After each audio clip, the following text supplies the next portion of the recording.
Goed, julle die woord van die Here kom tot ons. Lukas 14 vanaf vers 25. En groot menigtes het saam met hom gegaan, dis nou Jesus, en hy het hom omgedraai en vir hulle gesê, as iemand na my toe kom, en hy haat nie sy vader en moeder en vrou en kinders en broers en susters, ja selfs ook sy eie lewe nie, kan hy my disipel nie wees nie. En elkeen wat sy kruis nie dra en agter my aankom nie, kan my disipel nie wees nie. Want wie van julle wat 'n toring wil bou, gaan nie eers sit en die koste bereken, of hy die middele het om dit uit te voer nie, sodat as hy die fondament gelê het, en nie in staat is om dit te voltooi nie, almal wat dit sien, nie miskien met hom sal begin spot en sê, hierdie man het begin bou en kon nie klaar kry nie. Of watter koning wat optrek om teen 'n ander koning slag te lewer, gaan nie eers sit en beraadslaag of hy in staat is om met 10.000 die een te ontmoet wat met 20.000 teen hom kom nie. Anders stuur hy 'n gesandskap as die ander een nog ver is en vra vredes voorwaardes. So kan dan ook niemand van julle wat nie afsien van sy besittings, van al sy besittings, my disipel wees nie. Die sout is goed, maar as die sout laf geword het, waarmee sal dit smaaklik gemaak word? Dit is nie bruikbaar vir die grond of vir die ashoop nie. Hulle gooi dit buitekant weg. Die ore het om te hoor, laat hom hoor. So ons is nou by hierdie gedeelte in Lukas, nadat Jesus klaar was met daardie intense en baie ongemaklike gebeure daar by die Fariseërs se huis tydens daardie ete op 'n Sabbat en hoe hy die skrifgeleerdes, die Fariseërs en ons harte ontbloot het. Jesus het ten sterkste en baie direk en baie duidelik die Fariseërs se harte ontbloot en gewys dat hulle hom nodig het. Maar nou dat Jesus nou klaar is met daai ete, draai Jesus sy gesprek na die mense wat hom volg. En daar is baie wat hom volg. Die teks sê, daar is groot menigtes wat hom volg. Maar Jesus hou nie op met die taak waarmee hy besig was nie, en dit is om harte te ontbloot en om vir mense baie duidelik te maak waaroor dit regtig gaan. Vers 25 begin en sê, 'n groot menigtes het saam met hom gegaan en hy het omgedraai en vir hulle gesê, hy wil hulle weer leer. Nou, ons moet besef dat wanneer daar groot menigtes is wat Jesus volg en selfs vandag, dan beteken dit nie noodwendig almal glo in Jesus nie. Dit kan wees dat dit die inding is om te doen, dis die kultuurding om te doen, en ons het dit al baie in die verlede gesien, en ek dink mense sien dit vandag nog. Baie keer dat mense hulle rus vind of hulle vreugde vind of hulle vind hulle sekuriteit in skares, nee, as daar baie mense is en dan moet dit tog reg wees, en as ek daai ding glo, dan is ek op die regte pad. As almal dit doen, dan moet dit mos die regte ding wees. Aan die ander kant is Jesus 'n opwindende karakter gewees, want hy het mense gesond gemaak, radikaal gesond gemaak, en hy het so mooi gepraat. Hy het duidelik geleer. Hy was anders as die Fariseërs. So mense was nuuskierig gewees. So het al die mense gehad wat om Jesus vergader het, maar Jesus wou vir hulle leer dat net omdat hulle by hom is, beteken dit nie dat hulle deel aan hom het nie. Dat hulle werklik die koninkryk van God sal beerwe nie. Onthou, die vorige gedeelte het juis geëindig waar Jesus sê die evangelie gaan uit en hy nooi mense in om in die koninkryk in te kom. En die evangelie het al versprei, nee, ons dink van Jesus se tyd tot vandag toe baie mense al die evangelie gehoor het, volke, nasies, tale die evangelie gehoor het. Maar nie almal het deel aan die koninkryk van God nie. So Jesus wil dan vir hulle leer wat dit beteken om deel te hê aan die koninkryk en dan spesifiek as iemand Jesus bely, die koning bely van hierdie koninkryk, wat dit beteken om hom te volg. Wat beteken, hoe lyk dit dat jy deel het aan hierdie koninkryk? Wat beteken dit om verbind te wees aan hom? Die Engelse woord is mos committed tot Jesus. En Jesus sê hierso, dat om verbind te wees aan hom is om sy woord te volg, is om wat hy leer te volg, is om wat hy te sê in sy woord, in die skrif. Dit is wat dit beteken om hom te volg. Nie ons eie harte of wat die meerderheid doen, nie maar om wat hy leer, om daarin hom te volg. En hy lewer basies 3 kommentare oor wat dit beteken om 'n ware disipel, 'n ware volgeling van Jesus te wees. En hy sê, as iemand 'n disipel van hom wil wees, dan moet jy haat. Jy moet haat. Jy moet jou geliefdes, jy moet jou familie, jy moet jou gesin haat. Jy moet jouself haat. Dis wat Jesus sê, is baie duidelik, die Grieks is baie duidelik daar, die woord is baie duidelik. Jy moet haat. Jy moet 'n mens wees wat haat. Lukas 14 vers 26, dis waar Jesus dit leer. En dan gaan hy in vers 27 van Lukas 14 en hy sê jy moet 'n kruis dra. Jy moet 'n kruislewe hê. En dan lewer hy ook 'n kommentaar oor hierdie lewe van disippelskap in die vorm van dat jy jou koste moet bereken. Jy moet mooi dink of jy kan sien om op te teken vir hierdie disippelskap. Dis nie 'n ligtelike besluit nie. Dit is 'n besluit wat mooi oorweeg moet word. Jesus begin en dit moes die mense wakker geskrik het dat hy nou skielik sê jy moet die mense haat. Jy moet haat. Hy sê vers 26, as iemand na my toe kom en hy haat nie sy vader en moeder en vrou en kinders en broers en susters, ja, selfs ook sy eie lewe nie, kan hy my disipel nie wees nie. Nou natuurlik, as mens nou hierdie sin so gelees het, dan kan mens maar wonder van waar af kom Jesus? Wat sê hy hierso? En vir mense om dinge te haat of mense te haat wat hulle liefhet, dit is 'n moeilike pil om te sluk, want dit is tog wat Jesus hier leer. Jy moet jou mense haat, jy moet jouself haat, sê Jesus. Dis nie net ander mense nie, jy moet jouself haat.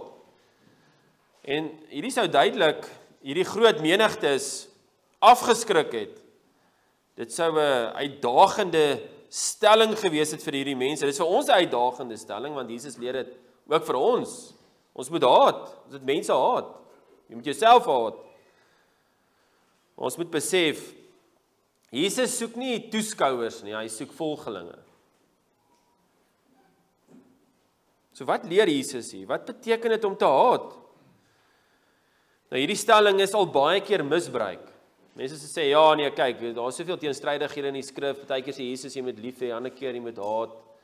En dan misbruik mense dit en dis maar die tradisionele eeueoue probleem van mense vat 'n woord, lees dit en dan kleer hulle eie betekenis in die woord in. Hulle pas dit soos wat hulle wil toe. Onthou ons reël om die skrif te gebruik is, die groot reël is, God lieg nie. God kan nie lieg nie. Hy is nie die wese wat kan lieg nie. Anders sou hy nie God gewees het nie. So die Here sal nooit ietsie in sy skrif sê wat ooit teenstrydig is nie. Dis onmoontlik, dit kan net nie gebeur nie.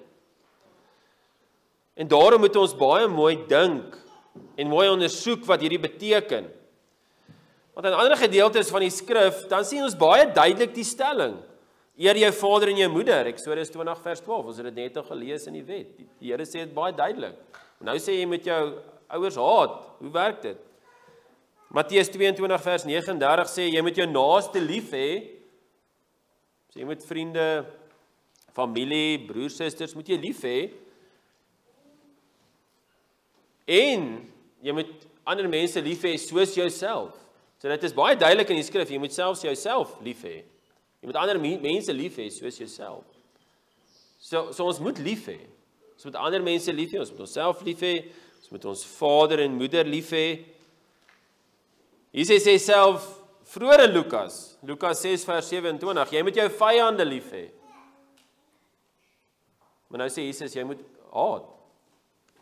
So jy moet altyd doen, jy moet mense lief hê en jy moet mense haat.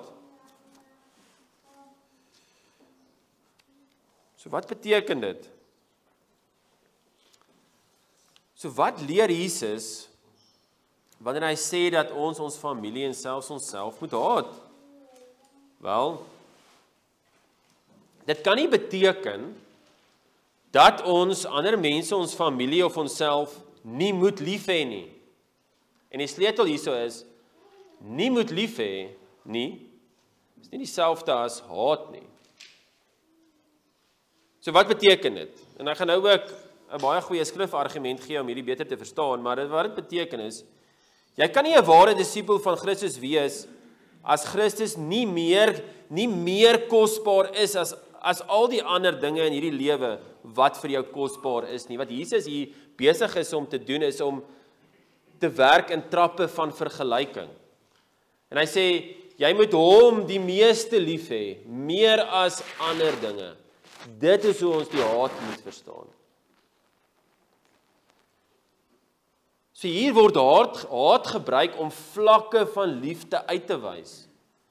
En daar is 'n baie mooi, ek gaan nou vir julle die uitstekende voorbeeld noem uit die Nuwe Testament uit, waar die Hebreëse woord vertaal is na die Griekse woord, wat dieselfde Griekse woord as hierso is.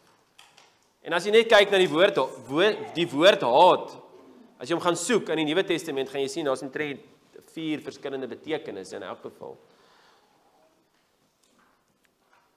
So ons moet meer lief wees vir Jesus as al die ander dinge in hierdie lewe. So waar is daai voorbeeld? Genesis 29 vers 30 en 31. Daar sê dit, Jakob het Rachel meer lief gehad as Lea. So Jakob het Lea lief gehad, dis 'n regte vertaling daai, maar hy het Rachel meer lief gehad as Lea. Is trappe van vergelyking. Die volgende vers 31, in die Afrikaans het dit daar ongelukkig verkeerd vertaal. Maar as jy gaan kyk na die King James Version, ESV, ander vertalings het hulle dit reg vertaal. Die huidige vertaling in die Bybel sê, Jakob of Lea was die nie geliefde. Lea was die nie geliefde, maar dit is die verkeerd vertaal. Dit moes gesê het, Lea was gehaat gewees. Lea was gehaat gewees.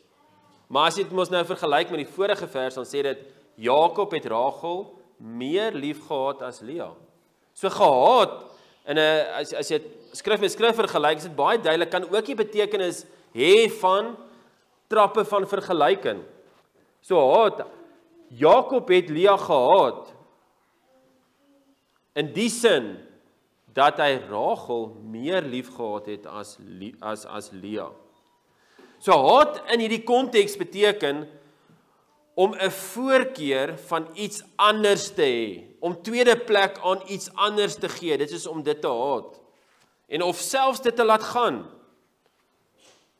So Jesus, wat hy hier doen is om dinge te vat wat ons die meeste lief het, en te sê dat hy meer waarde as dit moet hê.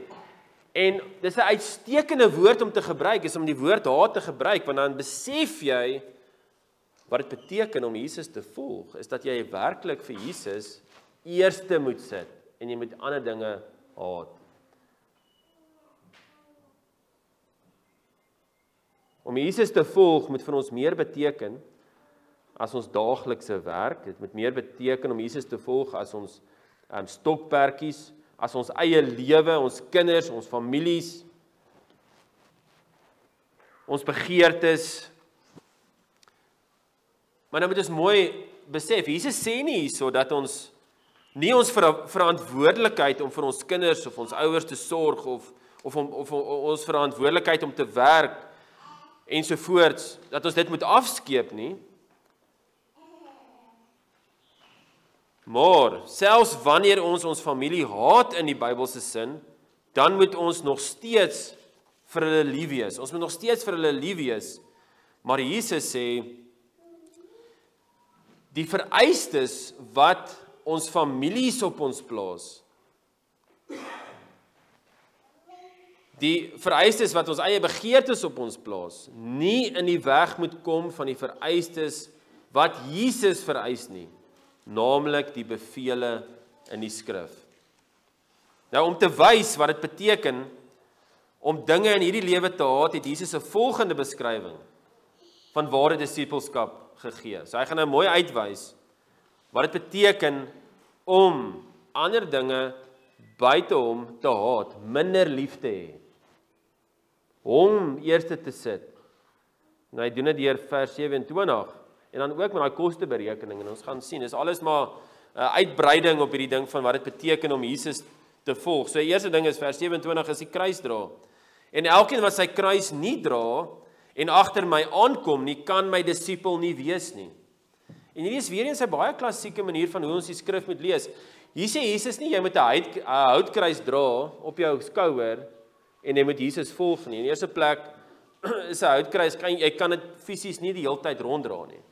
En in die tweede plek is Jesus is nie meer hier om dit agter Jesus aan te dra, in die sin van in sy mensheid is hy nie hier nie. So dit kan nie beteken 'n fisiese kruis nie. Dit kan nie beteken dat jy nou hier moet rondloop met 'n houtkruis nie. Dit is nie wat dit beteken nie. Wat Jesus weer eens wil hê, die manier ook hoe die skrif praat, is dat ons moet dink aan die woord kruis en dink, maar wat beteken die woord kruis? Nou, as mens kyk na wat dit beteken in die skrif, is dit baie duidelik, Jesus is gekruisig. Dit was een van die verskriklikste maniere hoe misdadigers deur die Romeine tereggestel was. Dit was 'n pynlike dood.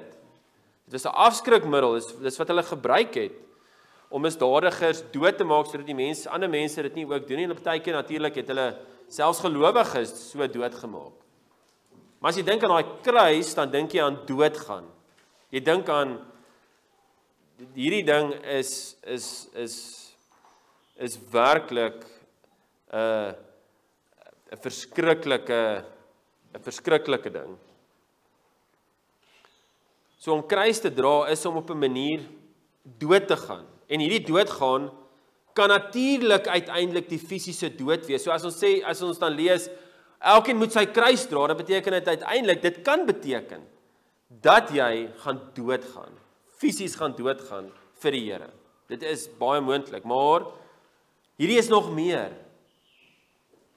Om fisies dood te gaan, wat oor mense se lewens kan kom, as jy nou vir Jesus doodgaan, is nie die hoogste vorm nie van kruisdra nie. Die hoogste vorm van kruisdra het ons gesien in Lukas 9 vers 23 is, as iemand agter my aan wil kom, moet hy homself verloon en sy kruis elke dag opneem en my volg. Hy moet homself verloon elke dag. Dis nog moeiliker as om fisies dood te gaan. Is om jou begeertes prys te gee, dit wat vir jou kosbaar is in jou lewe, dit nie hoor te ag as Jesus nie. So wat Jesus hier sê is, dit gaan lyding kos om hom te volg. Dit gaan lyding kos in terme van familieverhoudings, partykie gaan jy moet nee sê, vir selfs geliefdes, om sekere dinge nie saam met hulle te doen nie. Al is jy baie lief vir hulle.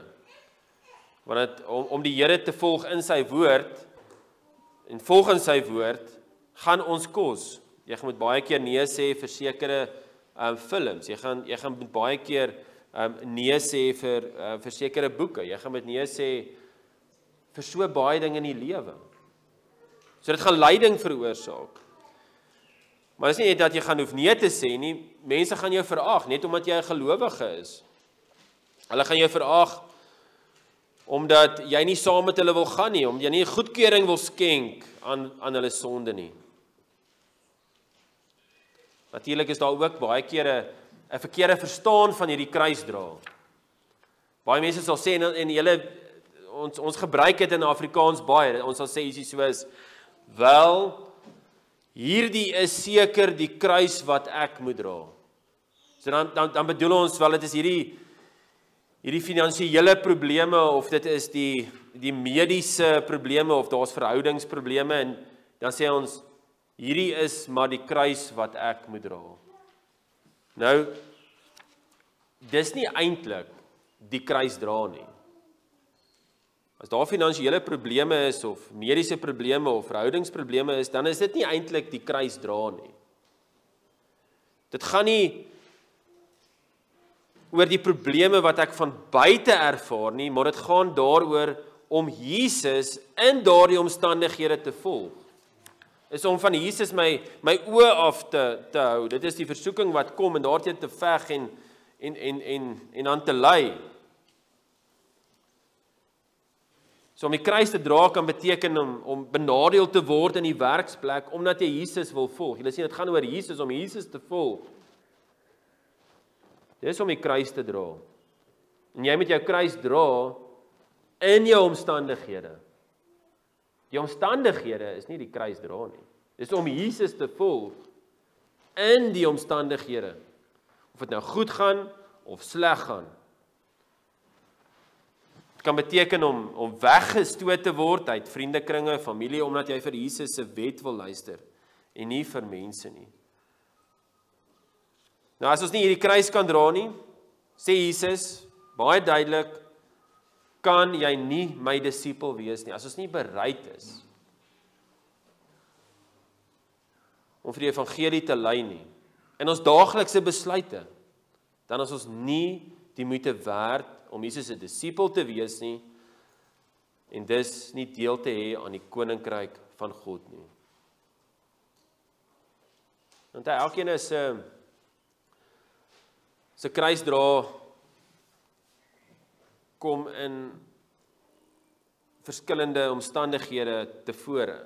Elkeen het sy versoeking wat kom.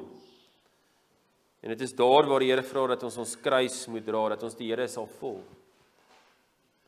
Selfs in die klein besluite, dat ons kruis sal dra.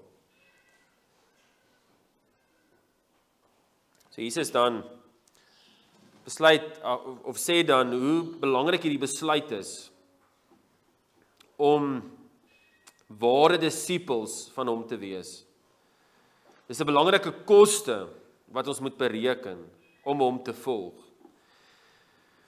Ons moet mooi dink of ons kan sien vir hierdie lyding. Want onthou daar in die einde van Filippense 1, dan sê dit baie duidelik, die Here het nie net vir ons geloof gegee nie, maar vir ons lyding. Lyding is 'n geskenk. Dit is 'n gawe van God, hy gee dit.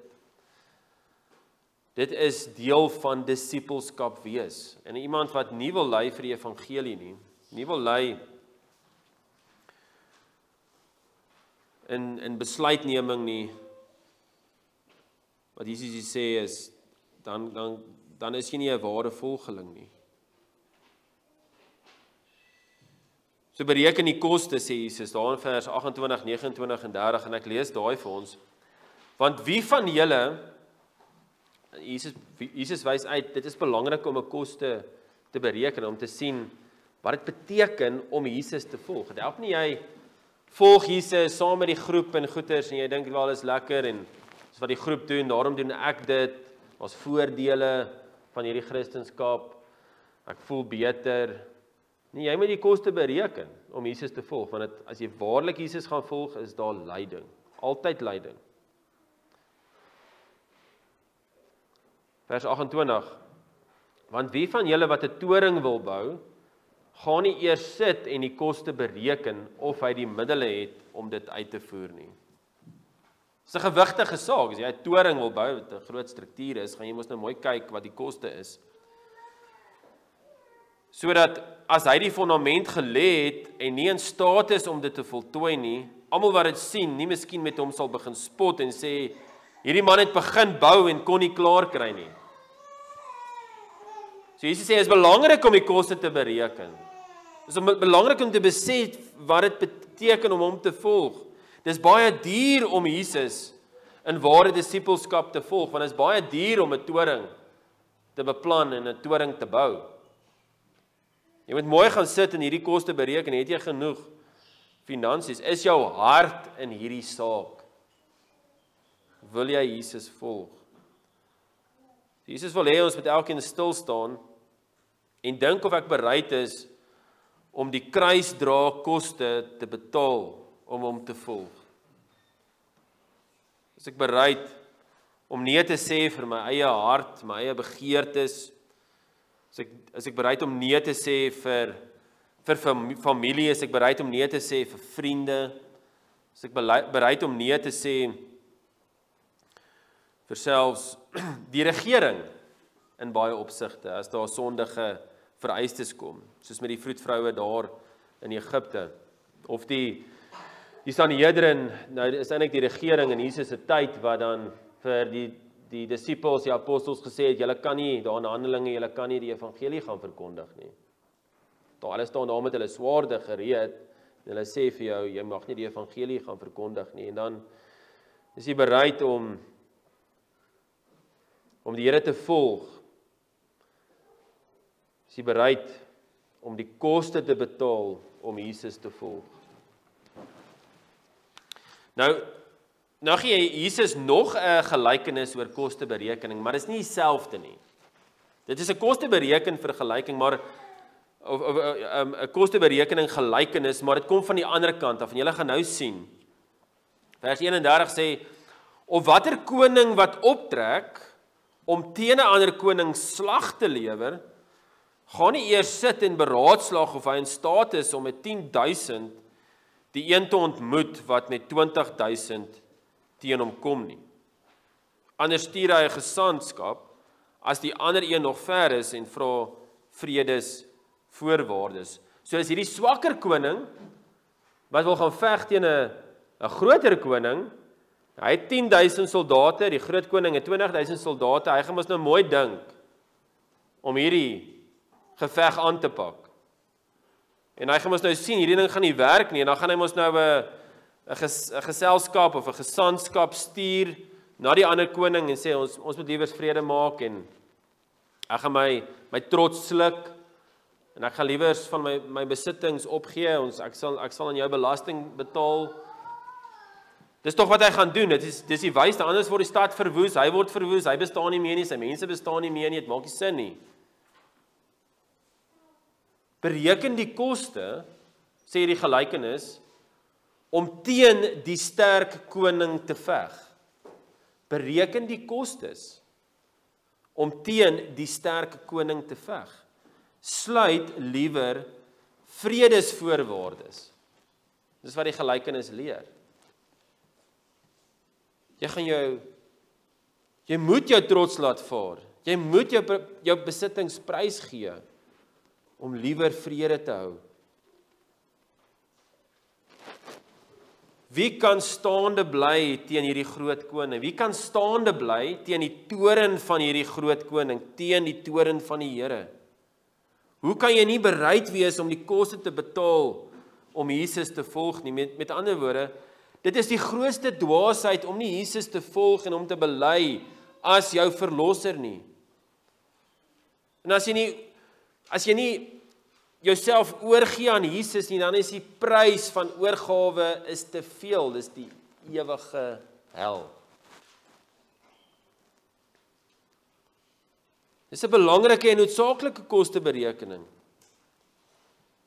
Dis wat moet plaasvind om Jesus te volg. 'n Disipel wat alles verloon het om Jesus te volg, is die enigste tipe disipel wat daar is. Daar is nie 'n halfhartige disipel wat sê, ek kan partykeer Jesus volg en ek kan partykeer nie Jesus volg nie, en ek partykeer hoef ek nie te betaal nie. En onthou hierso, ons het nog die ou mense, ons het sonde. En alhoewel gelowiges, disippels van Jesus sê, ek het die koste bereken, ek wil Jesus volg, gaan ons baie keer nog in sonde val. Dit is ook so. Maar dit gaan daaroor, is daar die verbintenis tot Jesus en sê maar, ek wil Jesus volg, hy is my verlosser. Dis nie moeite werd om hom te volg. Ek wil hierdie vredes voorwaardes sluit. Dis kom Jesus sê daar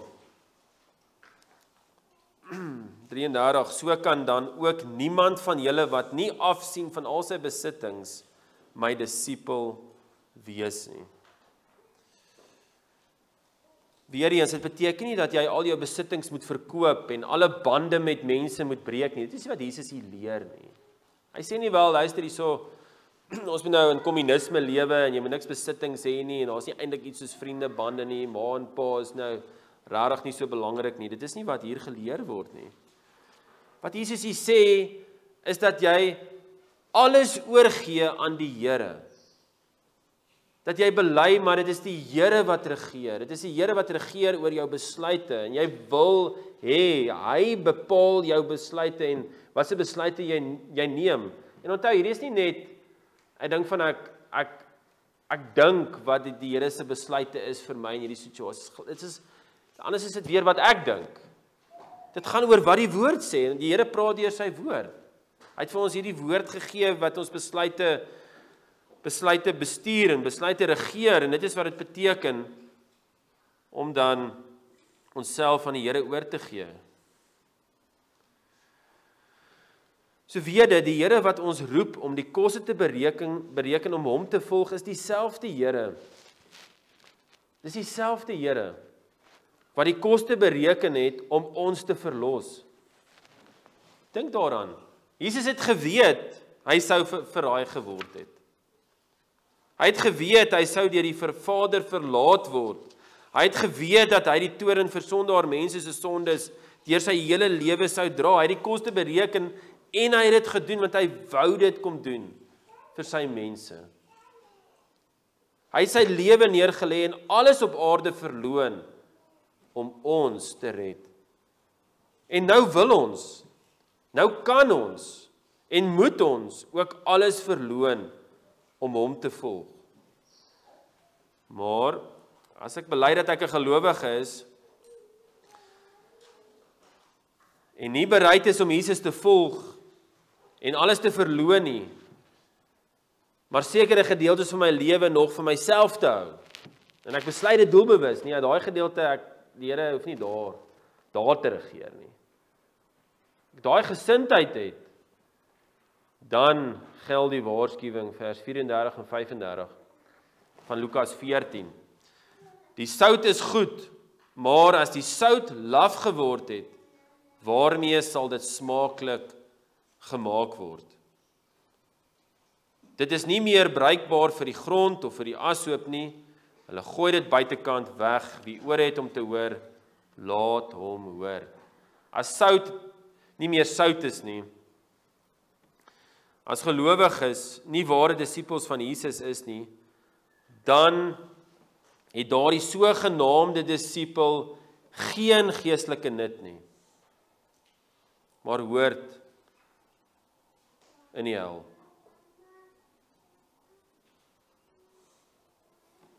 As ons nie Jesus meer lief het as alles op hierdie aarde nie, dan is ons nie waarlik sy disipel nie.